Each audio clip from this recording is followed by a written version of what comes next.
Hey guys, tonight we step into one of the most intricate puzzles the ancient world ever left behind: calendars. So complex they seem to fold time itself into spirals that never really end. You're standing in the sticky, humid air of a Maya city, the jungle buzzing around you while above the stars gleam with the cold sharpness of diamonds. A priest scratches marks into bark paper, murmuring prayers in a language that feels half mathematics, half music. The marks, they're not just numbers, they're coordinates in eternity. And you probably won't survive trying to run your modern Google Calendar side by side with theirs. It would melt your phone battery before you even finish scrolling. So before you get comfortable, take a moment to like the video and subscribe, but only if you genuinely enjoy what I do here. And hey, post in the comments where you are and what time it is. I love knowing who's listening from what corner of the world. Now dim the lights, maybe turn on a fan for that soft background hum, and let's ease into tonight's journey together. You trudge along the uneven stones of an ancient plaza, imagining the clatter of sandals, the weight of incense in the air. The Maya lived inside not one but several calendars at once. Forget your single neat wall calendar with its cartoon cats. These people layered entire worlds of time like interlocking gears. The most obvious was the solar year, the Harb, which ticked along at 365 days, just as ours does. But lying beneath it with a sly kind of rhythm was the Tzolk'in, a sacred 260-day count that doesn't match the solar cycle at all. Historians still argue whether it came from the time it takes to grow maize, or the human gestation period, or perhaps the cycle of certain planets. Whatever the origin, the Maya treated it as the heartbeat of ritual. Picture it, a farmer in indigo-dyed cloth leaning on his digging stick, waiting for the priest to announce that the right Tzolk'in day had arrived for planting. Plant on the wrong date, and you risked the gods frowning on your maize. Even if your corn sprouted just fine, the neighbors would whisper that you'd brought bad luck. And who wants to be that guy? Meanwhile, the Harb lumbered along with its 18 months of 20 days each, plus a 5-day unlucky period tacked on at the end. Imagine your New Year's Eve stretching into a whole gloomy work week. Those last 5 days were so feared that people avoided weddings, travel, or pretty much anything important. One quirky tidbit: some records suggest families would huddle indoors, barely cooking or sweeping, hoping to slip past those cursed days without attracting attention from restless spirits. But here's the real kicker: when you pair the 260-day sacred cycle with the 365-day solar one, they interlock like two gears, creating what scholars call the calendar round. Every 52 years, the two wheels return to the same starting point. And that was a big deal. Fires were extinguished, rituals reset, new cycles began. 52 years isn't that long, really. You might see one or two of these renewals in a lifetime.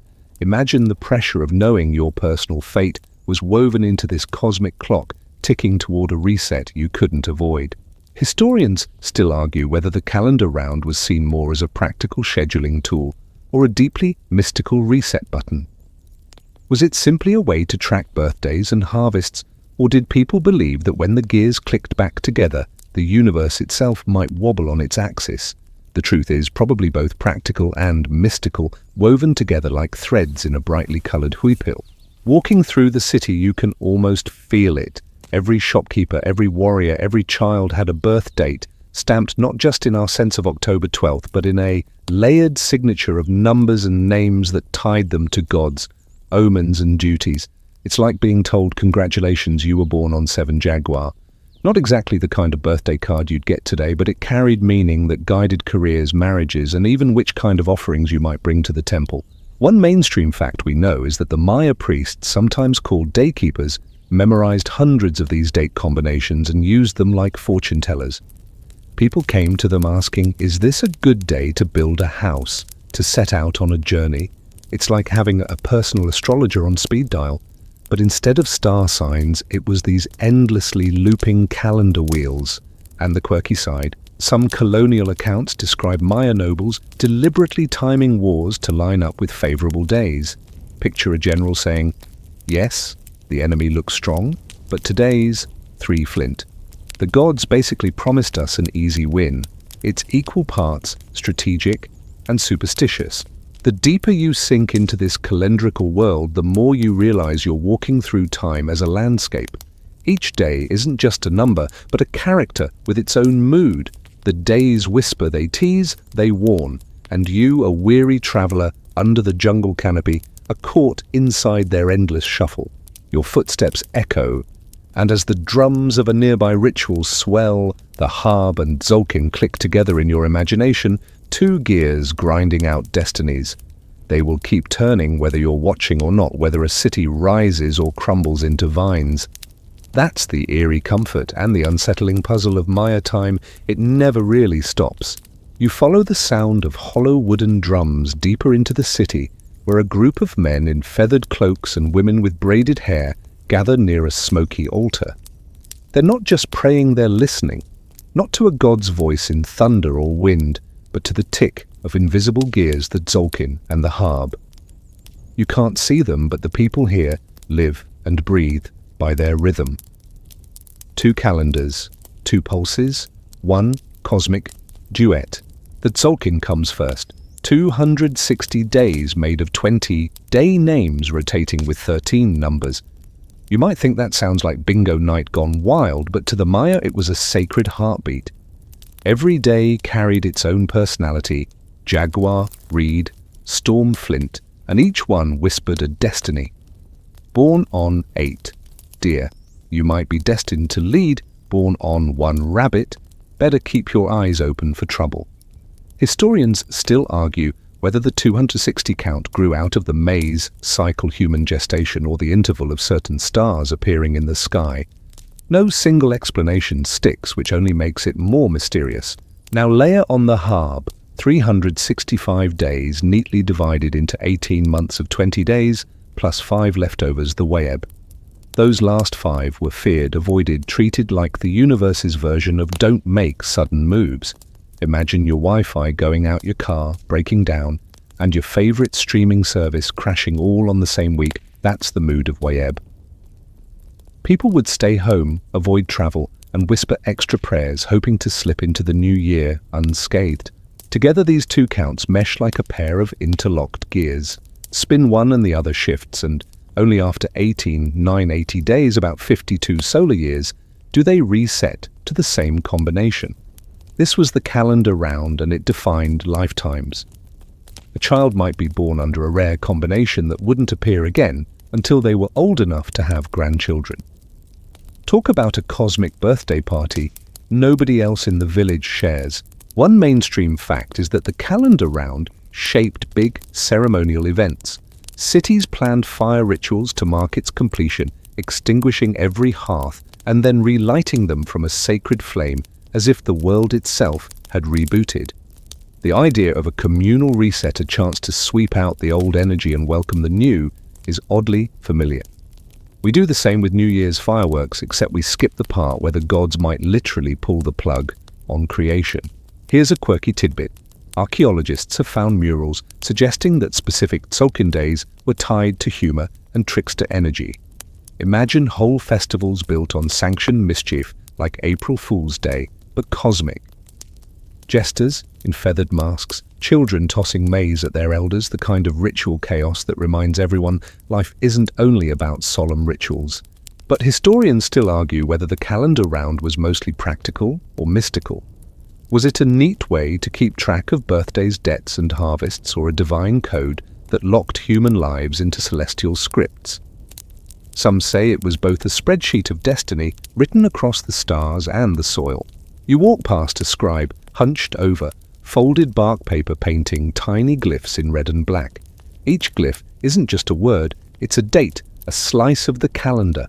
He pauses, looks up at you as if to say, "This day has a name, you'd better respect it." You shuffle awkwardly, suddenly aware of your sneakers squeaking against stone like you've tracked mud into a cathedral.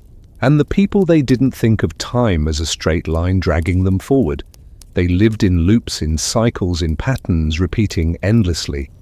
To them, destiny wasn't a lottery draw, it was more like the seasons, predictable, divine, inescapable. The two sacred counts weren't just schedules, they were the architecture of reality. Picture the moment when both gears clicked together on the same day name and number they had held 52 years before. Fires died, silence spread, children clutched their mothers' cloaks. Then, as flames sparked again, cheers erupted, drums rolled, incense clouds rose. The world had survived another round, and you, standing on the plaza stones, feel the gears of time grinding beneath your feet, ancient, steady, eternal. You're still standing in that wide stone plaza, the smell of copal incense lingering as if the air itself remembers 1,000 ceremonies. The calendar. Round those interlocking gears of 260 and 365 days already feels dizzying, but then the Maya whisper, another secret, a way to count beyond the 52-year cycle. Because what happens after that, you can't just hit reset forever. You need something bigger, longer, more relentless. And so the Maya gave the world the long count. Imagine it like a cosmic odometer. Instead of measuring miles on a dusty road, it ticks days since a starting point, August 11, 3114 BCE. In our Gregorian terms, if you believe the most common correlation, that's their day zero. From there, the count marches forward one day after another without looping back like the Tzolk'in and Harb. And suddenly you're not just tracking harvests or birthdays, you're watching eternities spool out in neat columns of numbers. The long count works on a vigesimal system base 20, but it cheats a little at one level because 20x 18 makes a 360-day ton conveniently close to the solar year. It stacks like this: one day is a kin, 20 kins make a uinal, 18 uinals make a ton, 20 tons make a cartoon, 20 cartoons make a barktoon. If your head's spinning, don't worry, everyone's head spins. Even the scribes must have paused to rub their temples while chiseling it into stone. And here's the jaw-dropper: a single long count inscription can cover a time span so vast it makes your 10-year Google Photos archive look like a blip. One mainstream fact: a full cycle of 13 backtoons is about 195 years. The Maya actually wrote dates stretching into times they could never live to see. That's like you carving into granite a diary entry for the year 7142. Talk about long-term planning. The quirky bit. Some monuments don't just mark human events, but seem to describe happenings way in the past or in the far future. One stela from Quirigua refers to mythic events billions of years earlier. Billion with a B. That's the kind of math you pull out when you want to impress both gods and nerdy descendants.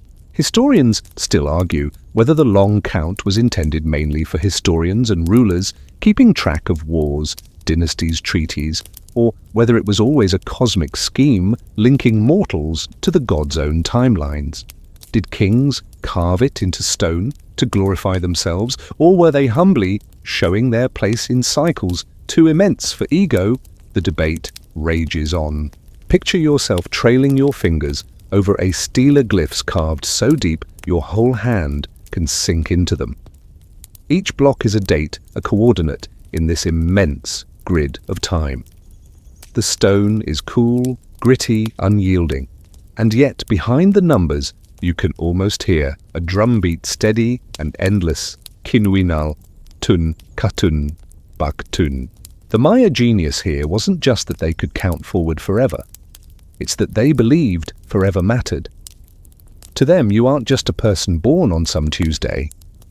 You're a spark inserted into an infinite line of days stretching back to creation itself. Your birthday wasn't random, it was part of a sacred arithmetic. Think of it like this: every kin is a bead on a necklace. String enough beads together and you don't just get jewelry, you get a timeline that combined gods and mortals, history and prophecy. And you, strolling under a dense canopy of saber trees, realize that the long count is less about numbers than about awe. So while we moderns panic about forgetting a dentist appointment, the Maya calmly plotted entire millennia, and they left those numbers not on paper to crumble, but in stone, daring time itself to erase them.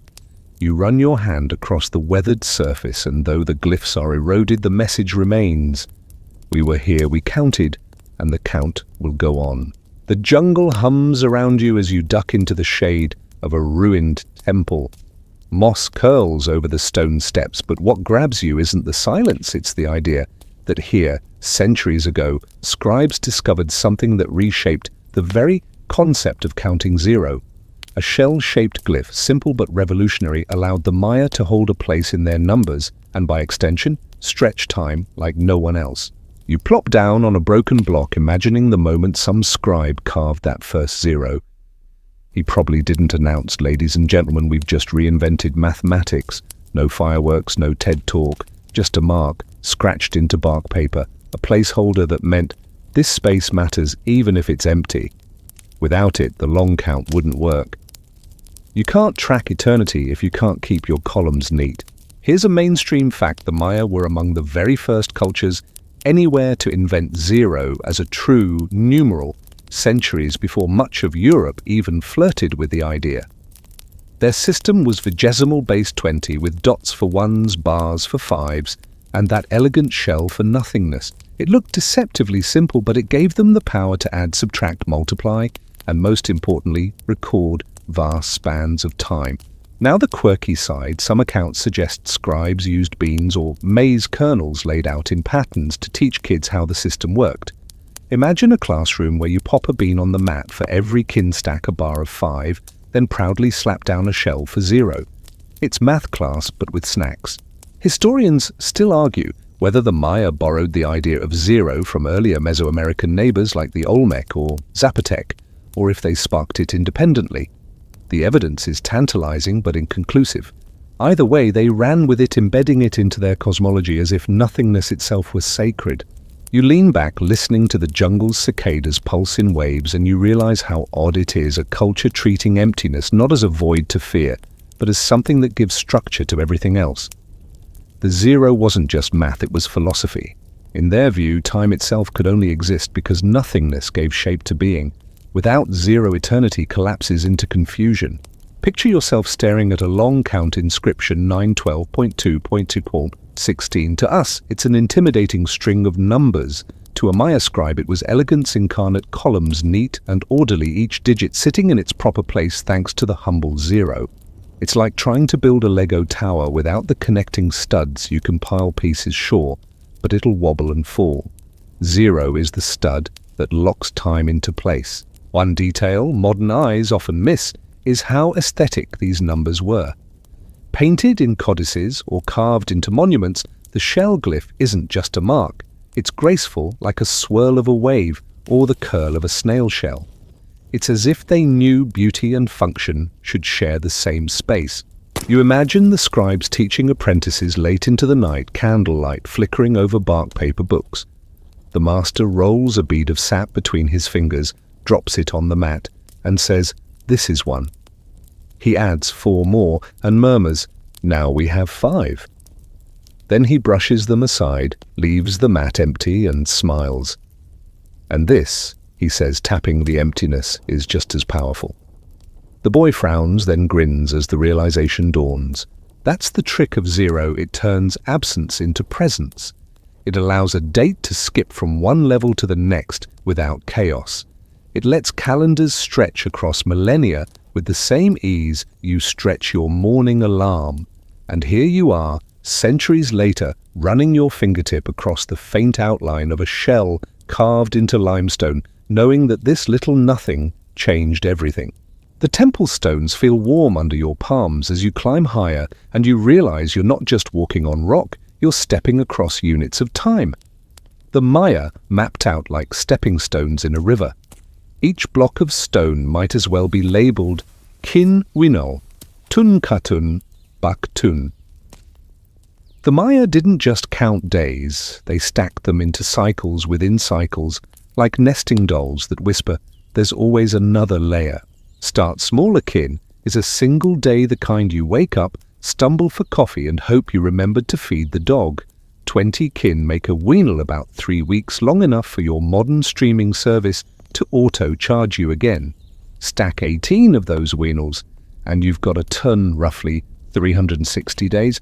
Already you can see how clever they were. That almost matches the solar year. Neat and tidy. Multiply 20 tons, and you've got a katun, about 20 years. Multiply 20 katuns, and you're staring down a baktun, nearly 400 years, long enough for entire empires to rise and crumble into jungle vines. One mainstream fact, many stelae, the tall carved stone monuments, commemorate Khatun endings. Priests and kings made a show of marking these milestones with bloodletting rituals, feasts, and political proclamations. In their worldview, history itself moved in these chunks, so pausing at the end of a Khatun was like stopping at cosmic mile markers. Here's the quirky tidbit: some inscriptions don't just stop at backtoons, they keep going. Archaeologists have found dates that stretch into numbers so huge they measure spans longer than the age of the universe, as physicists calculate it. That's not a typo. Some Maya texts casually reference counts of octillions of years. You can almost picture a scribe grinning mischievously as he carved it, daring anyone to say the count couldn't go further. Historians still argue whether these absurdly long spans were meant literally, as in the gods actually care about a date trillions of years away, or symbolically, as a way of showing that the cycle of time is infinite, impossible to confine. Either way, it's dizzying. You reach the top of the stairs and look out. The jungle stretches forever, broken only by other temple tops poking like stone islands above a green sea. The wind brushes your face and you imagine it ticking like the kin's soft, steady daily. Then a parrot squawks a winnow's worth of chatter. A cloud slides across the sun, a ton passing in shadow. Somewhere a tree cracks in the heat, an omen for a Khatun. The Maya believed that each cycle carried its own flavor, its own personality. A Khatun could be favorable or disastrous, shaping not just harvests, but politics, wars, even the mood of the people. Imagine living your life with the sense that your generation wasn't random. You belonged to a chapter already stamped by the gods. Born under a peaceful Khatun, lucky you. Born under one marked by upheaval, buckle up. And still the cycles weren't just abstract. Farmers tracked planting seasons by them, nobles planned ceremonies, and rulers justified their legitimacy with them. One carved inscription might declare, "On this day, at the end of the ton, the king tied the stone." That phrase, tying the stone, meant more than ceremony. It was like fastening reality back into order, making sure the gears of time didn't rattle loose. You sit the temple stone solid beneath you, and you can almost hear those gears clicking. Day into Uinal, Uinal into Tun Tun, into Khatun, Khatun, into Baktun. The cycles keep climbing, not unlike the very stairs you just conquered. And when you reach the summit, you realize the point isn't to finish the count, it's to keep it alive, turning, humming, forever. You descend the temple steps slowly, the carved glyphs along the balustrade, catching your eye in the fading light. Each block of stone seems to whisper a date, a frozen announcement: this happened here, at this precise point in eternity. The Maya didn't just carve images of kings and gods for decoration, they turned their monuments into calendars, locking time into stone so that even centuries later you can run your fingers over it and feel history pulse beneath your hand. Imagine walking into a grand plaza on the day a new stela is raised. The crowd gathers, drums throb, incense smoke twists upward like a signal to the heavens.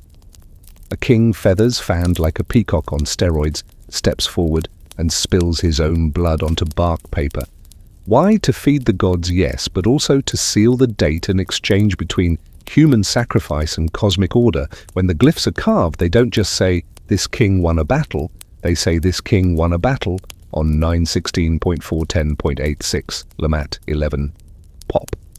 You don't need to know the math to feel the gravity.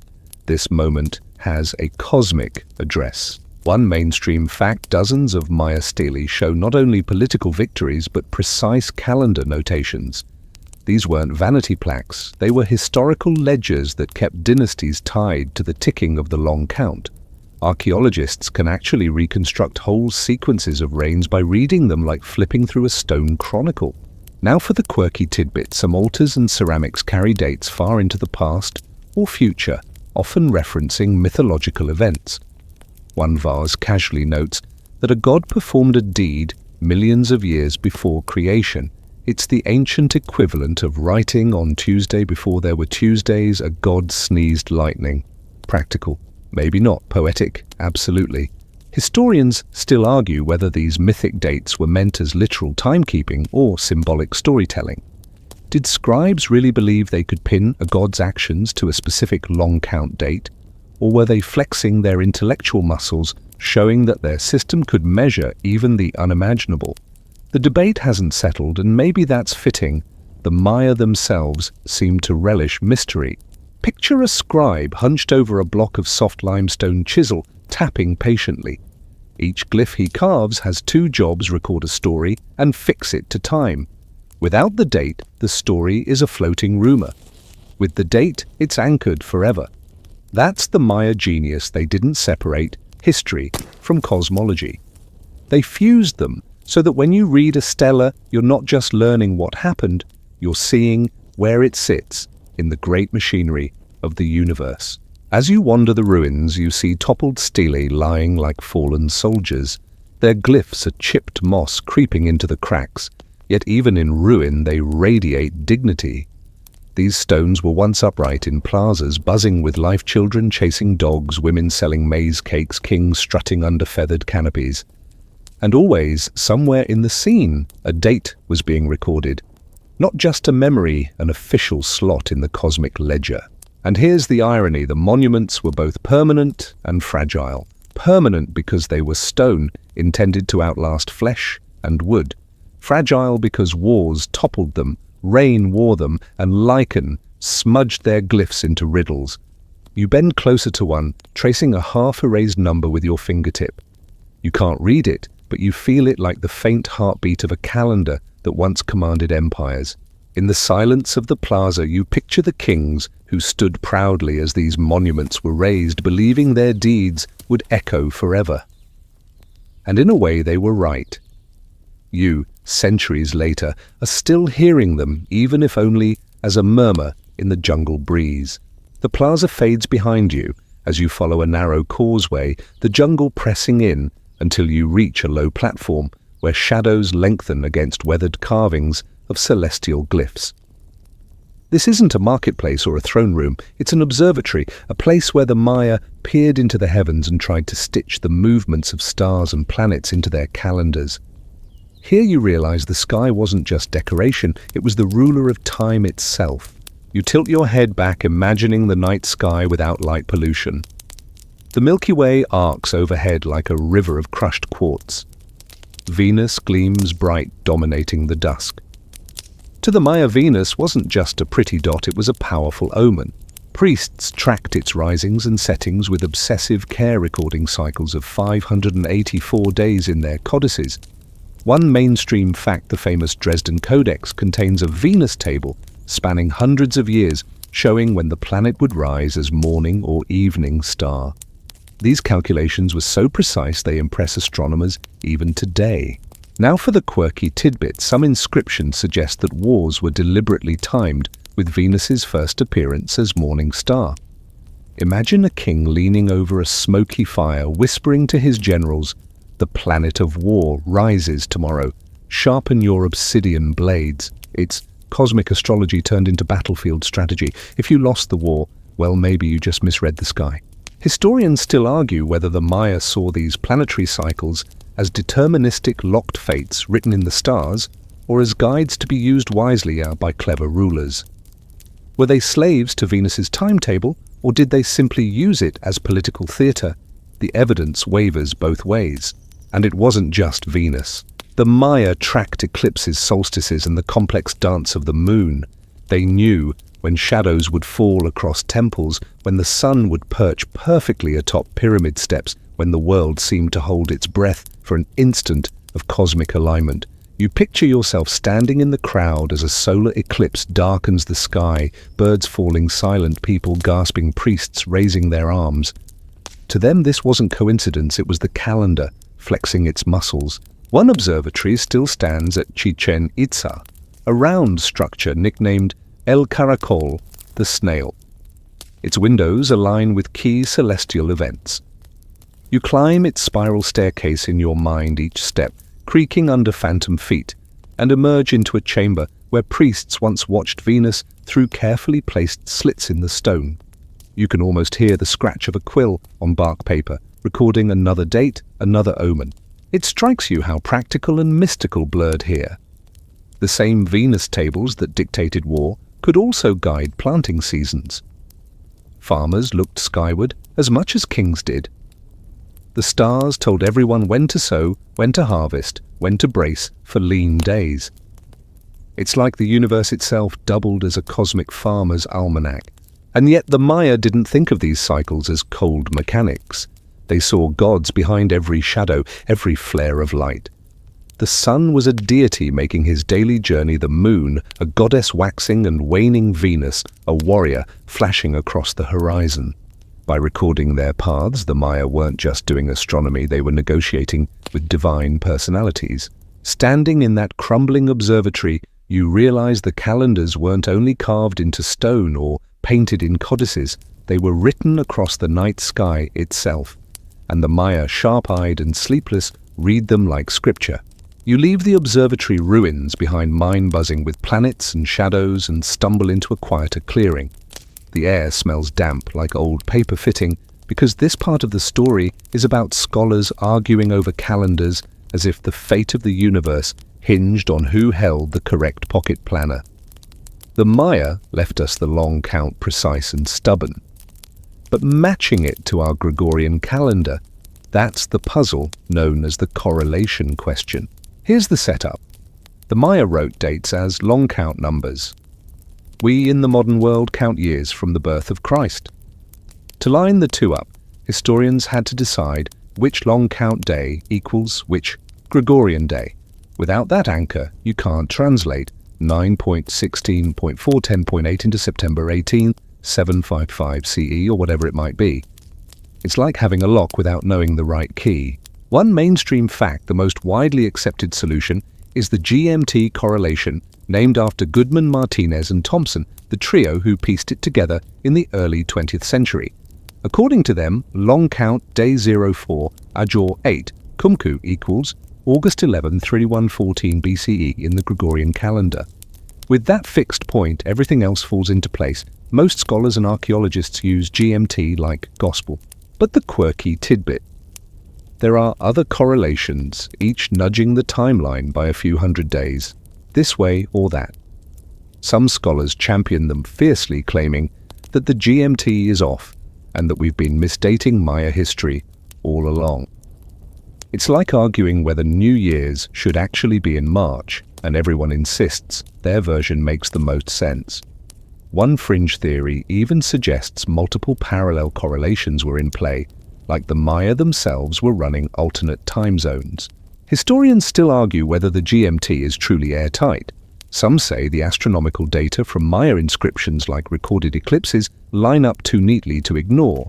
Others grumble that colonial documents used as evidence are messy, mistranslated or flat-out biased. It's the kind of scholarly quarrel that fills conference halls with polite smiles and not-so-polite footnotes. Imagine being a field archaeologist standing in the sticky heat of Copan, staring at a stela that confidently says 9:15:10.0.0. You wipe sweat from your brow, scribble notes and mutter, okay. But was this 731 CE or 733, or did I just misalign 2 whole centuries? That's the maddening beauty of Maya time, precise in its own frame, slippery in ours. You pause in the clearing and picture the Maya themselves chuckling at our confusion. To them, the exact Gregorian match wouldn't matter. What mattered was the position in the cycles, the relationship between one date and another, the poetry of recurrence. We moderns obsess about pinning events to our linear timeline, but the Maya, they swam in cycles, happy to let the dates whirl back around. Still, the correlation debate is more than academic nitpicking. Shift the timeline just a little, and whole interpretations of Maya history wobble. A king's reign, a battle, even a prophecy might suddenly land in the wrong year. It's like sliding puzzle pieces, the picture changes depending on where you place them. You lean against a tree, cicadas screeching in waves, and realize you're caught in the same trap as the scholars. The long count stretches forward perfect and eternal, but when you try to pin it onto our calendar, the gears grind, slip and squeal. Somewhere a scribe carved numbers into stone, confident they'd last forever. And here you are, centuries later, still scratching your head over how they line up with your iCal reminders. The jungle presses close again, damp and heavy, until you follow the sound of rushing water. A broad river curves through the trees, its surface glinting with pale light. Along the bank, people squat in the mud, planting maize beans and squash.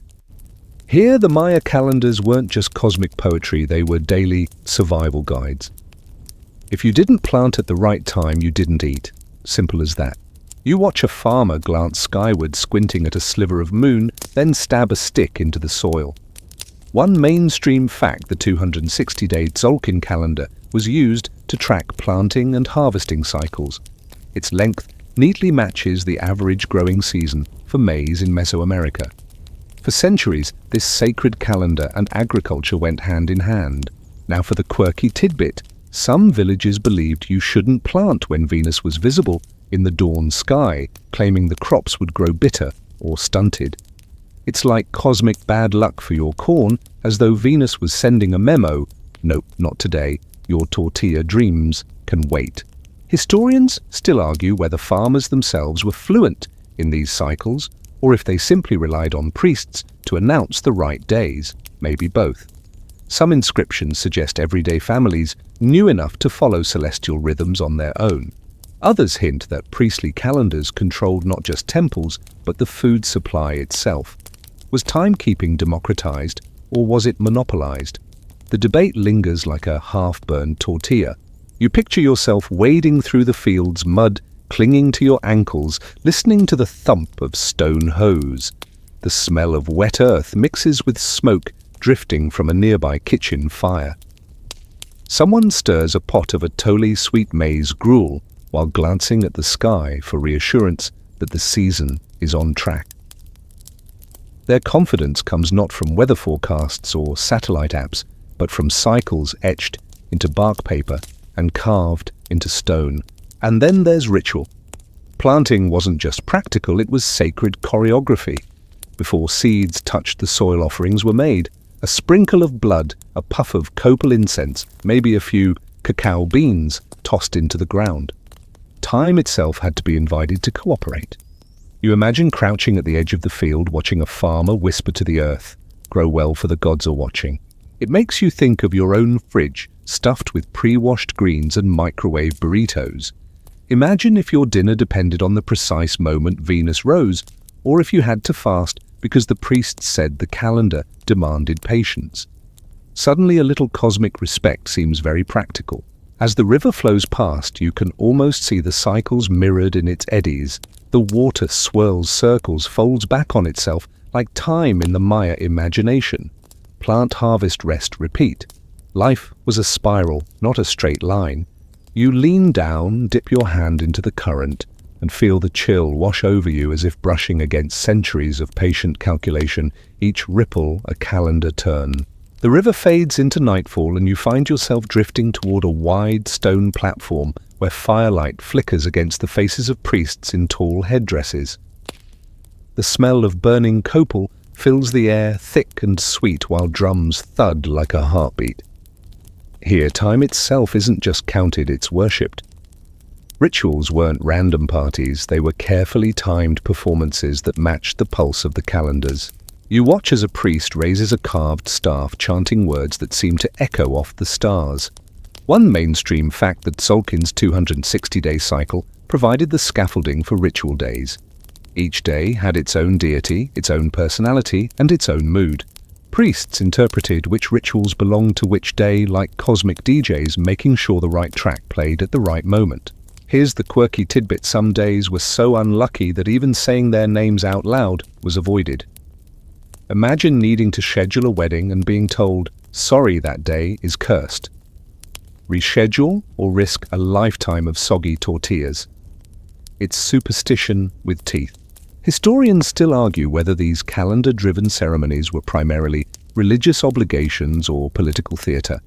Were rulers sincerely timing rituals to honor the gods, or were they deliberately choosing days that boosted their authority in the eyes of their subjects? Probably both.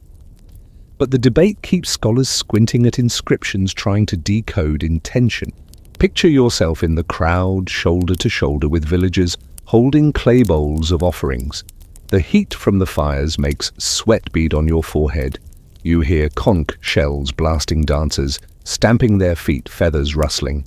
At the exact moment decreed by the Zolkin torch's flare, and blood is offered sometimes from kings themselves, time demanded payment, and ritual was the currency. And yet amid the solemnity there's joy. Festivals tied to calendar cycles meant food, drink, music, and community. Imagine laughter bubbling up alongside the chanting kids sneaking bites of tamales when no one's looking. Merchants setting up stalls because, hey, a crowd is still a crowd. You glance at the sky overhead. The moon slides through clouds perfectly timed with the ceremony below. It's a synchronization that feels eerie, as if the cosmos itself has RSVP'd to the ritual. To the Maya, this wasn't coincidence. It was proof the calendars worked, proof the world was still aligned. Standing there in the glow of the fire, you realize rituals were more than symbolic. They were like clock maintenance, keeping the gears of time oiled. Without them, maybe the universe would slip off track. The thought sends a shiver down your spine. What if missing a ceremony meant the sun might not rise tomorrow? The firelight dies down and you walk away from the plaza into quieter stone halls where painted murals flicker in the shadows. Here the kings and queens of the Maya loom large, their images preserved in color and glyph. You realize their power wasn't just swords, corn, or trade, it was time itself. Rulers wrapped their authority in calendar cycles as if their reigns were stamped with cosmic approval. One mainstream fact: Maya inscriptions often tie royal events, crowning ceremonies, battles, even bloodletting rituals to exact calendar dates. Kings loved to say, on this sacred day foretold by the gods, I did this. It wasn't just bragging, it was branding.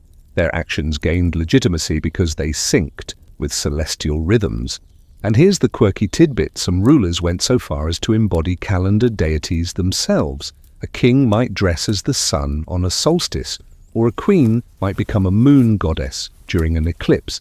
Imagine your local mayor showing up to a ribbon cutting in full Apollo cosplay, insisting the stars personally approved the new strip mall. Historians still argue whether the Maya truly believed these cosmic associations or whether rulers cynically used them to manipulate public faith. Was it heartfelt devotion or propaganda cloaked in feathers and incense? Scholars keep circling that question, pointing to the blend of awe and politics in every stele. You picture one of those carved stelae in front of you, now a towering slab with a king's figure etched deep glyphs curling around him like vines. Each glyph is a date, a fixed moment, anchoring his story in eternity. The king isn't just saying, I ruled in year X, he's saying, I ruled when the universe demanded it. The crowd would have gathered at these unveilings, craning their necks, listening as scribes chanted the dates aloud. Imagine the whispers. The calendar says this was destined. Who are we to argue the stone, the glyphs, the timing? It was a package deal of power. Even architecture joined in. Some temples were deliberately aligned with solstices and equinoxes, so the sun's light would slash across staircases or doorways at just the right moment. Picture standing at Chichen Itza during the equinox, when the serpent shadow slithers down the pyramid steps. To the Maya, that wasn't just neat, it was proof their rulers kept the cosmos in balance. And you stand there in the humid air thinking about modern politics. Imagine if elections were decided not by polls, but by whether the moon rose on time. The Maya weren't separating church and state, they were marrying calendar and crown-binding human authority to the great gears of the sky. The murals fade behind you, and now you step into a library that doesn't quite exist anymore. A shadow of shelves, the smell of bark paper and soot, the whisper of brushes across pages. This is where the Maya stored their calendars in codices, delicate screen-fold books painted with glyphs and bright figures.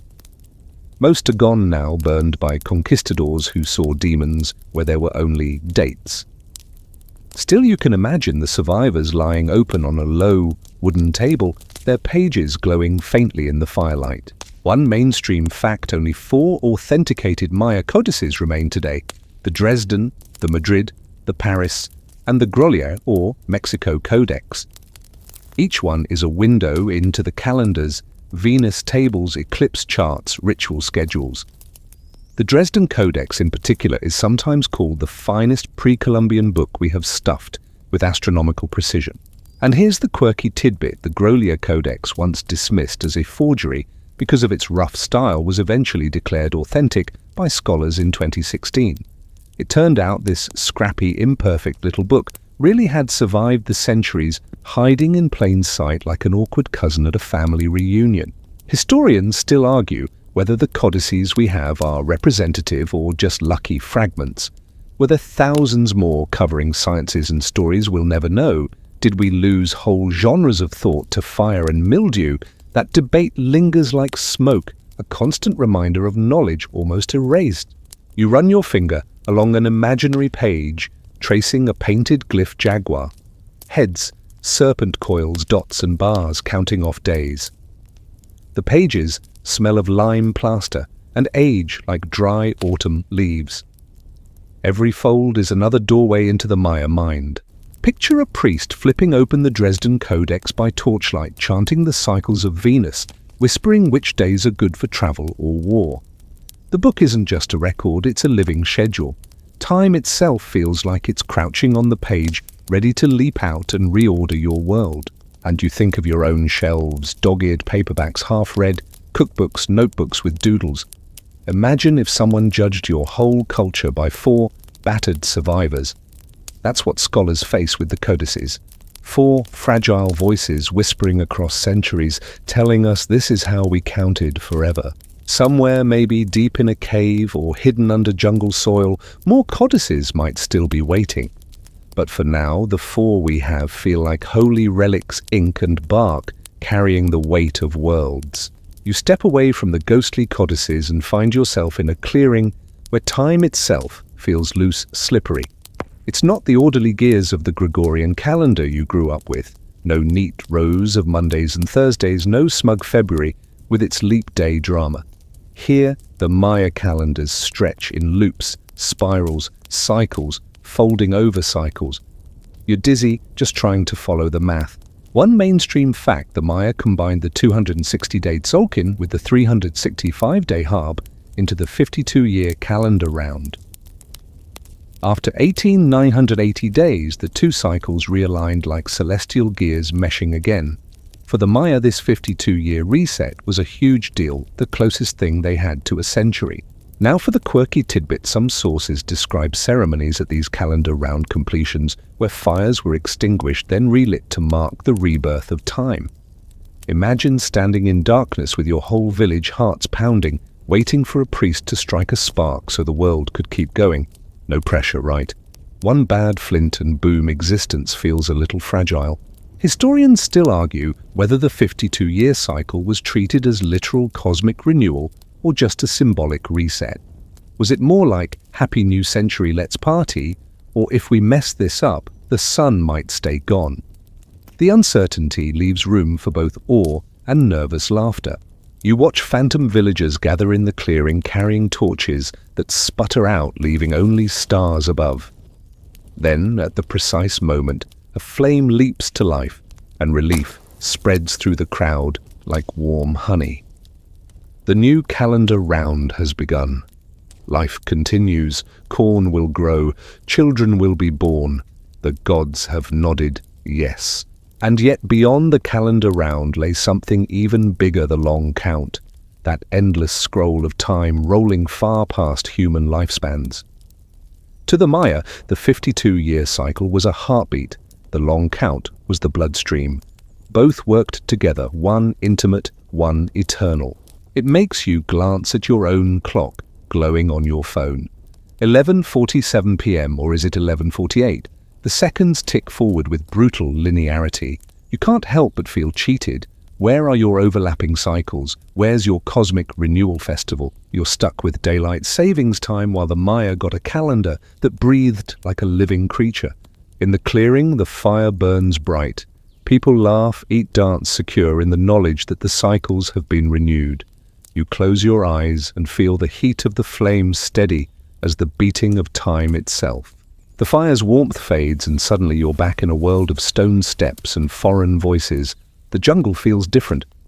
Gunpowder lingers in the air, and distant church bells clash with the cries of howler monkeys. This is the collision of calendars, the arrival of Europeans dragging the Gregorian system into a land already thick with centuries of Maya timekeeping. One mainstream fact: when Spanish missionaries arrived in the 16th century, they outlawed the old rituals tied to the Tzolk'in and Harb. They pushed the Christian calendar, folding indigenous festivals into saints' days, trying to overwrite cosmic cycles with holy Sundays. To the Spaniards, the Maya way of time was superstition that had to be erased. Here's the quirky tidbit: instead of abandoning their old system, many Maya communities blended the two. Farmers might secretly check the Tzolk'in while publicly marking Christian feast days. Even today, some villages in Guatemala still consult daykeepers, ritual specialists, who interpret the 260-day cycle right alongside Catholic celebrations. Two calendars layered like masks, both worn at once. Historians still argue whether colonial suppression nearly destroyed the Maya calendar tradition, or whether it simply went underground, resilient and unbroken. The evidence is patchy, but the survival of daykeepers suggests the latter.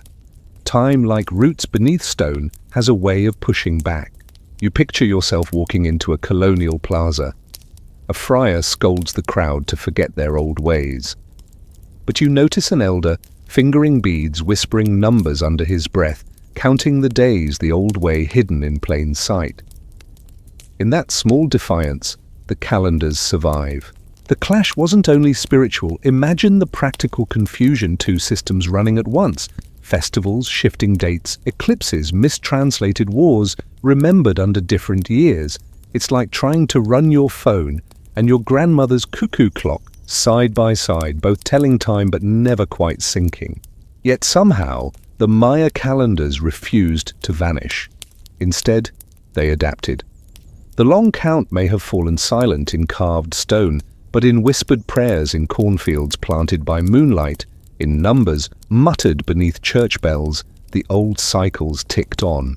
You stand in the plaza, caught between bells and drums, between Gregorian weeks and Tzolk'in days, and realize the Maya way of counting forever didn't end it, bent, reshaped, and kept breathing. The plaza with its dueling bells dissolves into quiet hills. The jungle thins, giving way to rolling cornfields under a heavy sky. You're standing not in the past, but in the present, where the old calendars still whisper. A farmer straightens his back, sweat shining, and checks the date not on a smartphone, but from the lips of a daykeeper, a spiritual guide who still counts the 260-day cycle. One mainstream fact in the highlands of Guatemala today: daykeepers continue to use the Tzolk'in, offering guidance on naming children, choosing marriage dates, or setting the right time to plant. The calendar didn't vanish with conquest. It slipped into daily life, disguised, adapted, alive. Here's the quirky tidbit: some modern activists even use the Maya long count to frame current political struggles, arguing that their movements continue cycles of renewal.